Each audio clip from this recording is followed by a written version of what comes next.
À la une de l'actualité, l'inauguration de la deuxième ligne de production de la cimenterie marocaine CIMAF, cérémonie d'inauguration en présence du Premier ministre. Cette deuxième ligne a coûté 16 milliards de francs CFA. La Côte d'Ivoire a l'honneur au Salon international de l'agriculture à Paris. Le pays présente ses potentialités devant plus de 1050 exposants issus de 34 pays. Le thème de la 53e édition est l'agriculture, alimentation citoyenne. Aux États-Unis, Hillary Clinton et Donald Trump, grands gagnants du Super Tuesday. Ils ont chacun remporté 7 États lors du Super Mardi. Bonjour à tous. Commençons par ce télégramme du chef de l'État, télégramme adressé à son Excellence Faustin Archange Touadéra, président de la République centrafricaine. Monsieur le Président, votre brillante élection à la magistrature suprême de votre pays m'offre l'agréable occasion d'adresser à votre Excellence, au nom du gouvernement et du peuple ivoirien, ainsi qu'à mon nom propre, mais très vive et chaleureuse félicitations. Je voudrais saisir cette opportunité pour vous assurer de ma disponibilité à œuvrer de concert avec votre Excellence au raffermissement des relations d'amitié et de coopération qui existent heureusement entre la Côte d'Ivoire et la Centrafrique. Très haute considération, et c'est signé Alassane Ouattara, président de la République de Côte d'Ivoire. Retour sur le séjour du président turc en Côte d'Ivoire. Avant de quitter la Côte d'Ivoire ce lundi, Tayyip Erdogan a échangé avec le COSIM sur les questions liées à la formation des imams et des étudiants musulmans et sur la construction très prochaine d'un centre socio-culturel avec une mosquée. On fait le point avec Abou Sanogo. Sur l'agenda du président de la République de Turquie, Recep Tayyip Erdogan, une rencontre avec des dignitaires religieux musulmans, membres du Conseil supérieur des imams conduit par le cheikh Aïma Bouakari Fofana. La délégation d'imams ivoiriens est allée saluer l'hôte de la Côte d'Ivoire pour ses efforts en faveur de la communauté et le remercier pour avoir accepté de construire en Côte d'Ivoire un complexe socio-éducatif comprenant une grande mosquée. Nous avons demandé également de nous aider avec leur expérience pour la formation de nos imams et la formation de nos jeunes qui fréquentent les écoles coraniques pour que demain nous ayons des enfants sortis de ces écoles avec les diplômes qu'il faut pour intégrer le tissu économique de la Côte d'Ivoire. Parce que pendant longtemps, des enfants qui sont formés dans nos écoles ne pouvaient pas intégrer le tissu socio-économique de notre pays. Nous sommes en train de chercher de voir des voies et moyens pour nous aider à trouver des moyens de formation pour nos enfants. Chose qu'il a acceptée également. Le président turc a quitté la Côte d'Ivoire après une visite officielle de 48 heures. La Côte d'Ivoire marque la première étape de la tournée ouest-africaine du président turc. Autres pays à visiter, le Ghana, le Nigeria et la Guinée. Et justement, le président turc poursuit sa tournée africaine. Hier, il était au Ghana, ensuite il ira au Nigeria. Sa tournée prend fin donc demain jeudi en Guinée.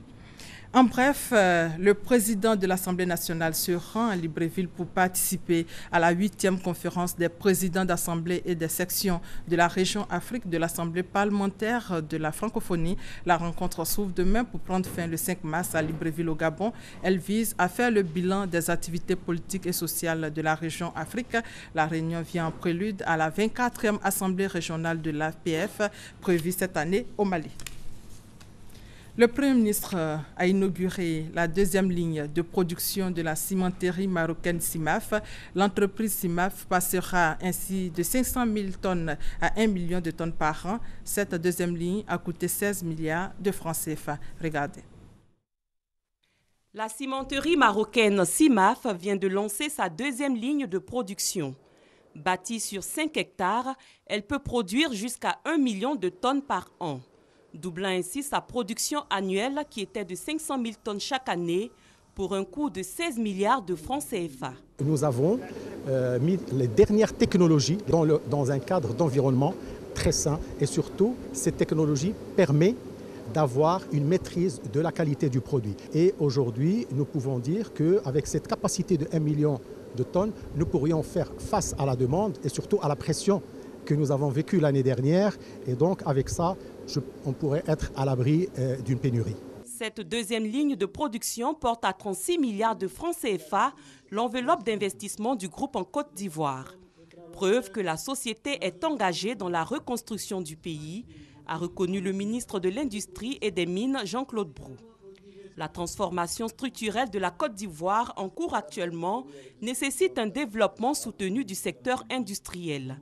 C'est pour cette raison, explique le Premier ministre, que le pays s'est doté d'une nouvelle politique industrielle. Elle vise notamment à augmenter la part de la cimenterie dans le produit intérieur brut ivoirien. Cette forte demande, stimulée par le dynamisme actuel de notre économie, est liée à la mise en œuvre des importants programmes de mise à niveau et de développement d'infrastructures initiés par le gouvernement, il faut le signaler, sur l'ensemble du territoire national. Aujourd'hui, et vous vous en rendez compte, aucune région n'est en reste de ces importants travaux entrepris dans le domaine des routes, autoroutes, des ponts, des ports, des aéroports, construction d'écoles, centres de santé, de barrages, et j'en passe. Plus particulièrement, la mise en œuvre du vaste programme de logements économiques et sociaux requiert une réponse adéquate et rapide de nos fournisseurs locaux de ciment. Je souligne à cet effet que l'objectif initial de 100 000 logements sur 3 ans a été porté à 150 000 logements. Pour répondre à cette demande croissante, la CIMAF prévoit la construction à San Pedro d'une usine de ciment et d'emballage de ciment en papier kraft. La cimenterie produira 1 million de tonnes par an. Les deux projets coûteront un peu plus de 58 milliards de francs CFA à la cimenterie marocaine. Reportage signé Ben Touré et Maïsako. Et justement, avant l'inauguration de la deuxième ligne de production de la cimenterie marocaine CIMAF, le Premier ministre a reçu hier la présidente régionale de l'OMS. Elle est nommée depuis janvier 2015 à la tête de la direction régionale de l'Organisation mondiale de la santé. Pour sa première visite en Côte d'Ivoire, Dr Machidizio Moeti a échangé avec Daniel Kablan-Duncan sur le soutien de l'OMS à la Côte d'Ivoire. Sidonie Davila-Waka. Améliorer la sécurité sanitaire dans la région, priorité numéro 1 du programme d'activité de la directrice régionale pour l'OMS, Organisation mondiale de la santé. Pour y arriver, Dr Matsizidio Moeti sillonne les États membres de l'organisation pour toucher du doigt les problèmes, mais également les progrès enregistrés au plan sanitaire. De passage en Côte d'Ivoire, c'est justement de cela qu'il s'est agi lors de sa rencontre avec le Premier ministre Daniel Kablan-Duncan. J'ai pu féliciter le pays pour les progrès faits sur la santé en Côte d'Ivoire dans les années passées. Le polio a été éradiqué ici, c'était certifié. Le ver de Guinée et le tétanos maternel néonatal ont été éliminés. Et je crois que de manière générale, la santé de la population est en train d'être améliorée. Il y a quelques maladies émergentes, les maladies non transmissibles comme le diabète, les cancers, qui sont les priorités sur lesquelles nous allons travailler avec la Côte d'Ivoire. Dr Moeti a réitéré l'engagement et la détermination de l'OMS à travailler avec les gouvernements des pays membres pour assurer la sécurité sanitaire en Afrique. Le programme que vient de citer Dr Moeti est un programme qui coïncide tout à fait avec nos priorités que nous avons bien sûr données à nous bien sûr de renforcer ce que le gouvernement nous demande de faire, c'est-à-dire la protection de la population ivoirienne. La présence de l'OMS aux côtés de la Côte d'Ivoire est pour le gouvernement une assurance. Et dans la même journée d'hier, le Premier ministre a ouvert la deuxième réunion du Conseil d'orientation du Comité international des Jeux de la francophonie, réunion qui se tient en ce moment même à Abidjan. Daniel Kablan-Duncan a profité de l'occasion pour inviter les participants à visiter les attraits touristiques du pays, notamment Abidjan, Grand Bassam et Yamoussoukro. Sidonie Wakadavila. Des représentants venus des 18 pays membres de la francophonie ainsi que des gouvernements membres du Conseil d'orientation du Comité international des Jeux de la francophonie devront statuer sur le futur pays hôte pour les 9e Jeux de la francophonie. 2 candidatures sont en lice pour 2021, année des prochains Jeux. Deux gouvernements du même pays, qui est le Canada. Nous avons le Canada-Québec et le Canada-Nouveau-Brunswick. Et dans les règles des Jeux de la francophonie, le pays qui doit abriter les prochains Jeux doit être désigné 5 ans à l'avance. Nous allons faire un huis clos pour désigner le pays hôte des Jeux de 2021. Mais bien avant, ces deux pays auront à se prêter à l'exercice du grand oral de présentation et de défense de leurs dossiers respectifs au cours de cette 12e réunion qui se tient en ce moment du 1er au 4 mars. À 507 jours du début officiel des Jeux de la francophonie en Côte d'Ivoire, l'état d'avancement des travaux des 8e Jeux de la francophonie rassure la communauté francophone. Les choses avancent bien, tous les chantiers sont lancés. Le dossier d'organisation des Jeux de la francophonie par la Côte d'Ivoire enregistre des avancées et on les félicite pour ça. Le Premier ministre, en tant que président du comité de pilotage des 8e Jeux de la francophonie en Côte d'Ivoire, a fait un déroulé des avancées des travaux pour la réussite de cette manifestation de haute portée. Il est de notre responsabilité de rassurer la communauté francophone sur notre capacité à relever le défi en organisant avec le succès requis des Jeux de référence à tous égards. Dans ce sens, j'ai personnellement procédé le 25 février dernier au lancement officiel des travaux de rénovation et de construction de la quinzaine de sites d'hébergement, de sites culturels et sportifs devant abriter les Jeux 2017.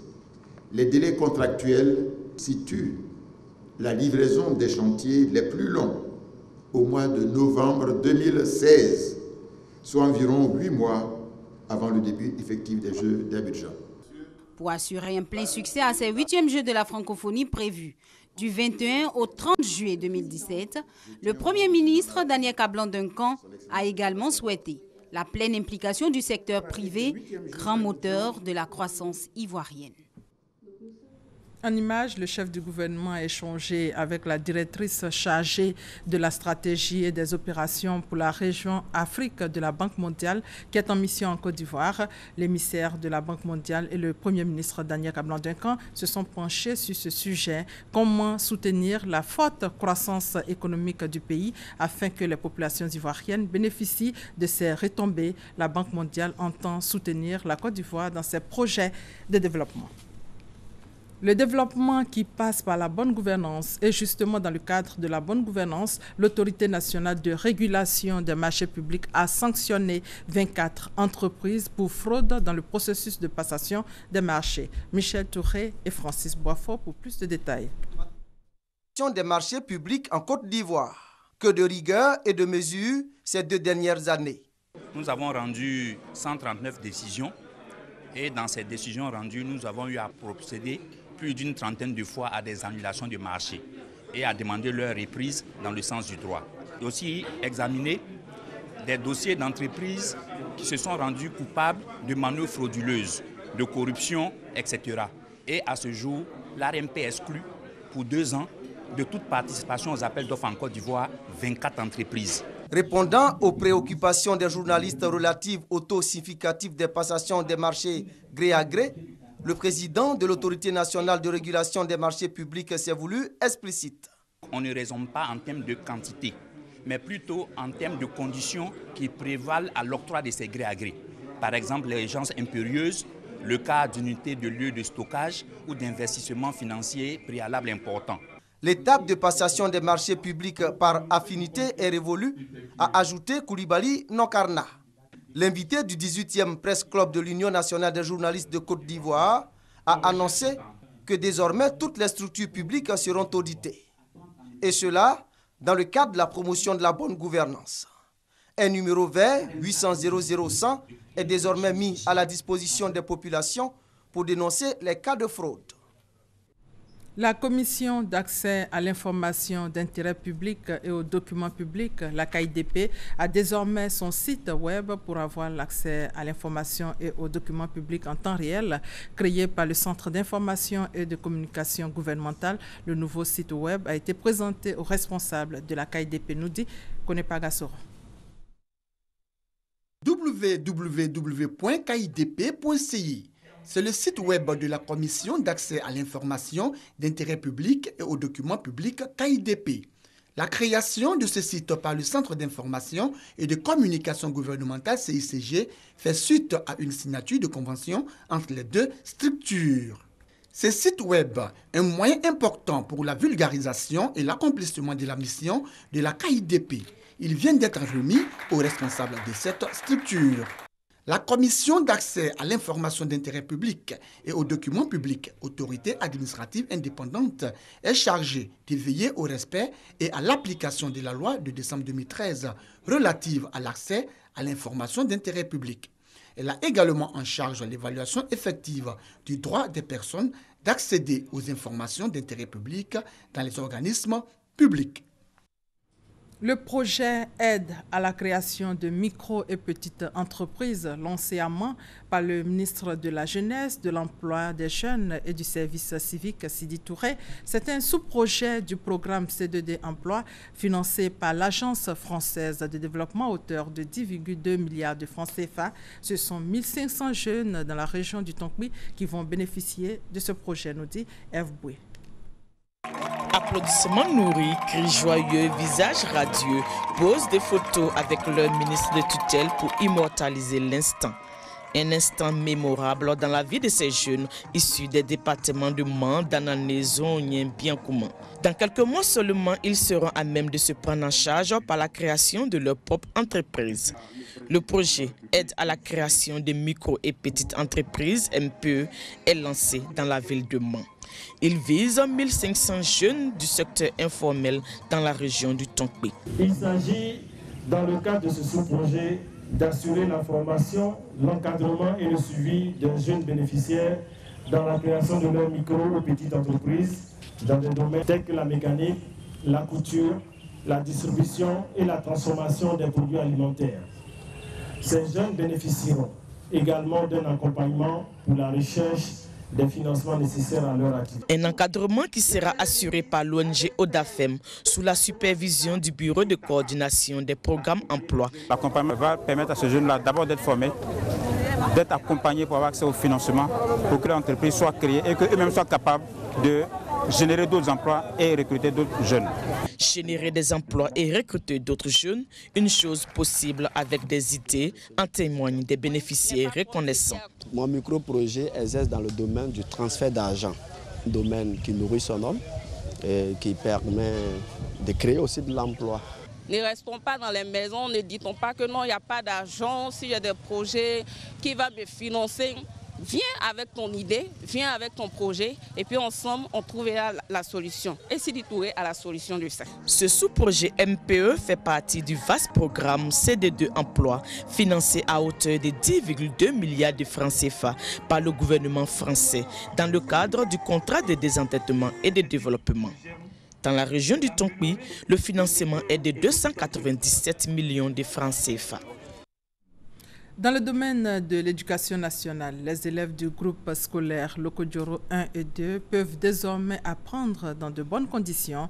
L'école, qui était dans un état de délabrement très avancé, vient d'être réhabilitée par une entreprise privée en collaboration avec la fondation Petrosi. Reportage Emma Niamé. C'est un établissement entièrement réhabilité et équipé qui vient d'être remis aux responsables de l'éducation nationale. La réhabilitation du groupe scolaire EPP Lokodjoro 1 et 2 s'inscrit dans le cadre d'un partenariat public-privé entre Mitsubishi Corporation, la Petrosi et le ministère de l'Éducation nationale. Nous sommes aujourd'hui sûrs que les enfants sont dans un bon cadre d'apprentissage et les enseignants aussi sont dans un bon cadre pour dispenser ces apprentissages-là. Et en plus, les enfants sont en sécurité. Le groupe scolaire EPP Lokodjoro 1 et 2, selon les responsables, était dans un état de délabrement très avancé. C'est pourquoi ils traduisent les gratitudes aux donateurs pour ce geste qui va permettre aux élèves d'apprendre dans un cadre approprié. Cette cérémonie donne du sens à l'école pour tous. Madame le ministre, en autorisant la réhabilitation de cette école, montre la politique éducative ici dans sa réalité à Tekoubé, mais plus encore, donne l'opportunité aux enfants d'être dans des conditions idoines pour réussir leurs études. Le maire d'Atekoubé, Daopoulin Claude, se réjouit de cette action. Comme contribution, il a offert des tables-bancs au groupe scolaire. Ce sont en tout 13 salles de classe du primaire avec une classe de la maternelle, 2 bureaux pour les directeurs qui ont été réhabilités. À cette action s'ajoute aussi la construction de 8 cabines de toilettes et 12 points d'eau, un logement pour les gardiens et un terrain de sport. Coût de ce projet, 105 millions de francs CFA, dont la contribution de l'État de Côte d'Ivoire s'élève à 51 millions de francs CFA. Le village de Yakobo, dans la sous-préfecture de Tabou, est désormais connecté au réseau national électrique et bénéficie d'adduction en eau potable. Ces projets réalisés par la mairie ont été inaugurés à l'occasion d'une journée dite Journée du développement. Thérèse Tapeyobwe. Ouf de soulagement pour les populations de Yakobo, village de la commune de Tabou. Elles viennent enfin de bénéficier de l'électricité et de l'eau courante grâce au maire de Tabou, Julien Claibé, qui met fin ainsi à plusieurs décennies de calvaire de ces populations. Ainsi, cadres, fils et filles de Yakobo, la notabilité, venus massivement prendre part à cette fête, ont exprimé leur gratitude au maire de Tabou pour le travail abattu. Julien Claibé a, en retour, inviter chaque habitant à prendre son abonnement d'eau et d'électricité pour garantir le succès de cette opération. Ces réalisations, selon le maire, rentrent dans le cadre de l'opération de désenclavement des différents villages et quartiers de la commune de Tabou. Et cette journée de développement a vu la participation des maires de Soubré et de Sassandra. Ils ont demandé aux populations leur adhésion afin de permettre aux collectivités de bien accomplir leur mission de développement. La commune de Tabou compte 14 quartiers et 15 villages pour une population estimée à plus de 30 000 habitants.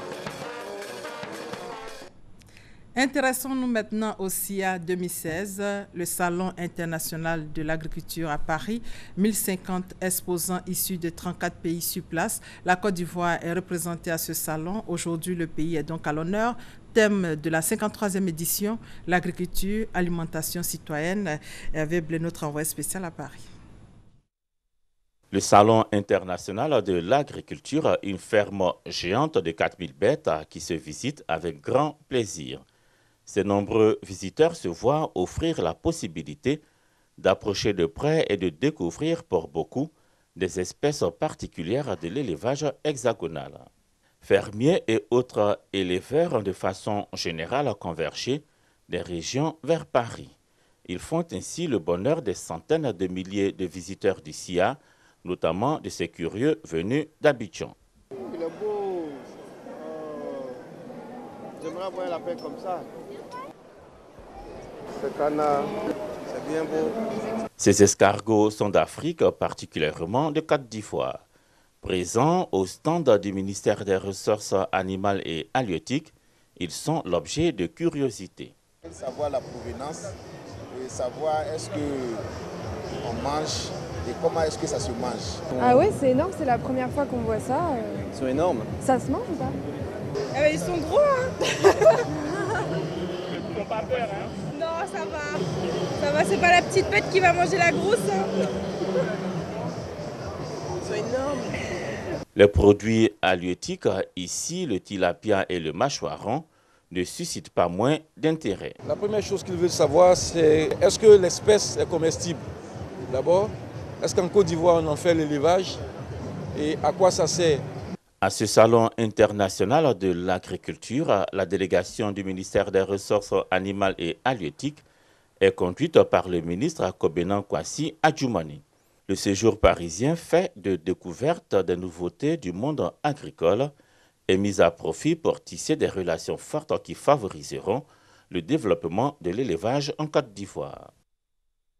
La journée internationale de la femme, c'est le 8 mars prochain. Thème retenu en Côte d'Ivoire, autonomisation de la femme, défis et opportunités pour l'épanouissement de la femme.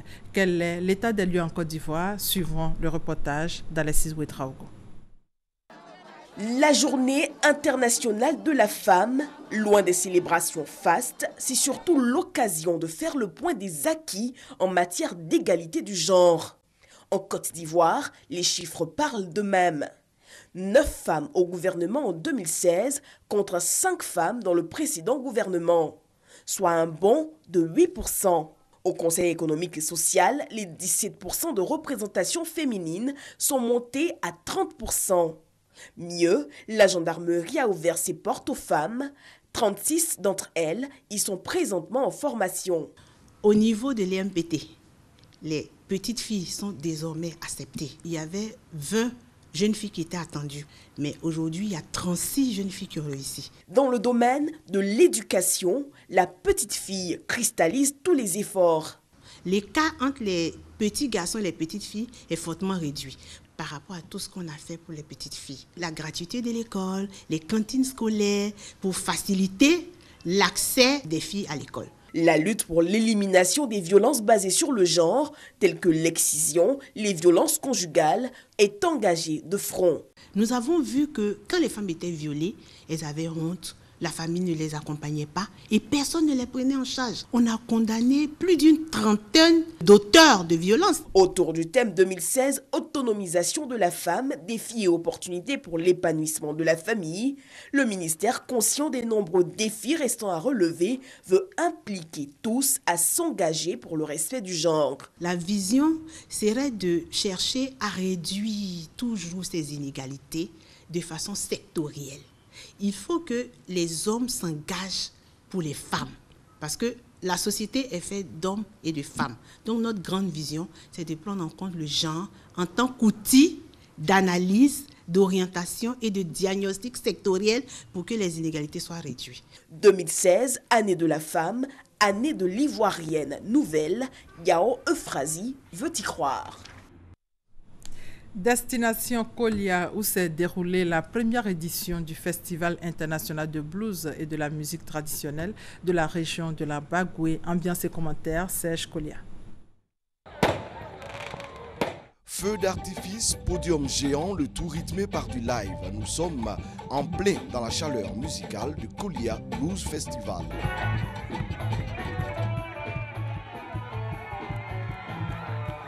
Ambiance inhabituelle pour les mélomanes de cette petite localité du nord de la Côte d'Ivoire. Venus en masse, ils n'ont pas bouté leur plaisir.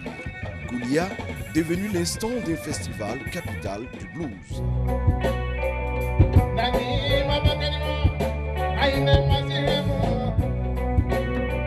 Vieux Farka Touré, en digne successeur de son défunt père, donne le ton en rappelant les similitudes entre le blues et la musique mandingue.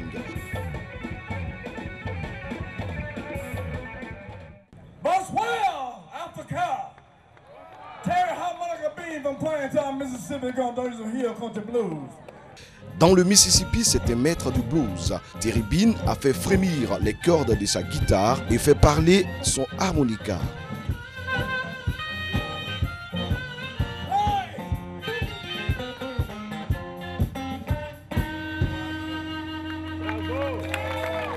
Ça a été un événement merveilleux, piloté par le député Daouda Touré et avec des artistes de toute première classe.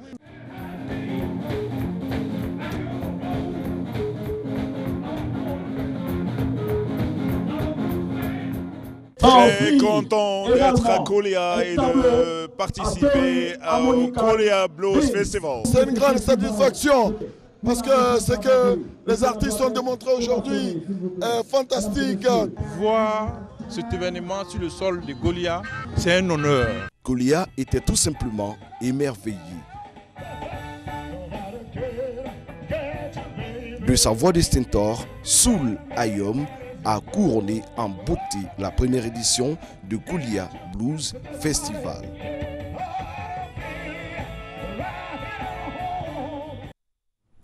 Hors de nos frontières, les premiers résultats des primaires du Super Tuesday sont tombés ce mercredi 2 mars. Les favoris, Hillary Clinton chez les démocrates avec 7 États et Donald Trump chez les républicains avec également 7 États remportés. Les deux sont largement en tête. Terminons par ces images du Conseil des ministres. La réunion se tient en ce moment même en présence du chef de l'État. Plusieurs dossiers à l'ordre du jour. Nous y reviendrons dans notre édition de 20h. Ainsi s'achève ce journal. Merci de votre fidélité.